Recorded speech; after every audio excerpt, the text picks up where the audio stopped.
Today, we're digging into a case study that is, well, it's a wild one. It's a look at what happens when the people running a community completely betray the trust placed in them. It's not just about a few mistakes, it's a full-blown scandal. Just put yourself in this situation for a second. Imagine your community. Maybe you and your neighbors. You all chip in to pay for a common park. It belongs to everyone. Then, years down the line, you find out it was sold, secretly, for a price from like a decade ago. How could that even happen? And who would let it? Well, that nightmare scenario is pretty much exactly what happened here. So let's break down how a super valuable piece of community land was essentially stolen right out in the open. So, the timeline looks simple, but it's pretty shocking when you lay it out. First, a piece of land is designated a common area, and all 78 homeowners pay for it. A homeowners association is set up to manage things. Then, crickets for 12 years. Until the original builder, who by the way has no legal right to sell this land anymore, sells it again to just 8 of the homeowners. And here's the real kicker. They sold it at the price from 12 years ago. All that appreciation and value that belonged to the entire community? Poof! Gone! A deal this brazen doesn't happen in a vacuum. You've got to have a few key players making it happen.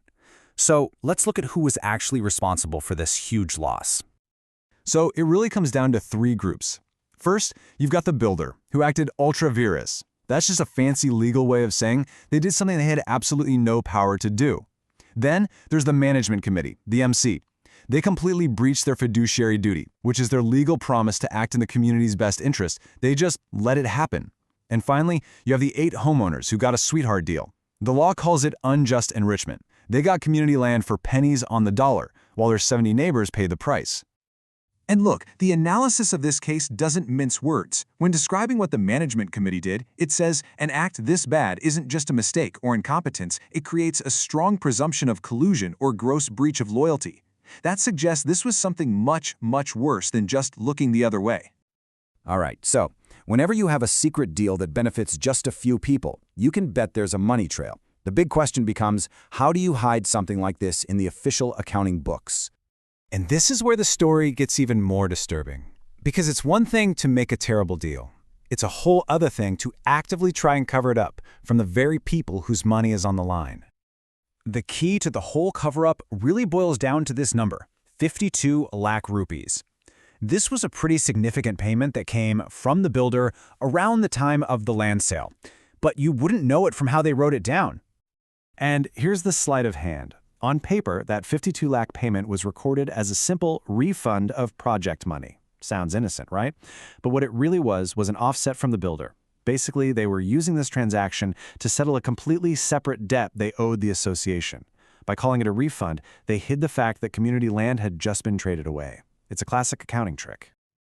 You know, once investigators started pulling on that one thread, that one suspicious entry, the whole financial sweater started to unravel. It turned out this wasn't just one bad entry. It was a symptom of a much bigger problem. I mean, get this. The association was holding over 40 separate fixed deposits. For a small community group, that is bizarre. It's an immediate red flag that screams, "What on earth are you hiding?" This wasn't just messy, it was chaos by design. With over 40 FDs and no central list to track them, figuring out where the money was became almost impossible. This kind of setup is perfect for something called round tripping, where money is bounced between accounts to obscure where it came from. Add in unexplained fund transfers and jumbled up interest payments, and you have a system that feels intentionally impossible to understand. So, you've got the shady deal and the completely opaque finances. But wait a second, isn't there supposed to be someone whose entire job is to catch this stuff? Where was the auditor? The community's financial watchdog? The auditor's role is actually pretty simple, but incredibly important. They're hired to be the independent eyes and ears. Their job is to go through the books and tell all the members, yep, this is a true and fair picture of your finances. They're the ultimate check on management's power.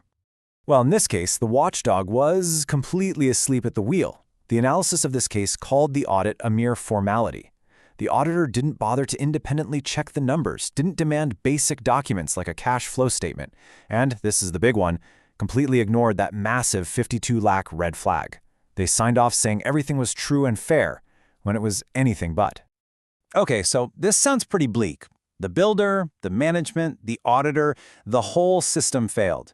But this isn't where the story ends, because the real power to fix this lies with the owners themselves. So, let's talk about the action plan.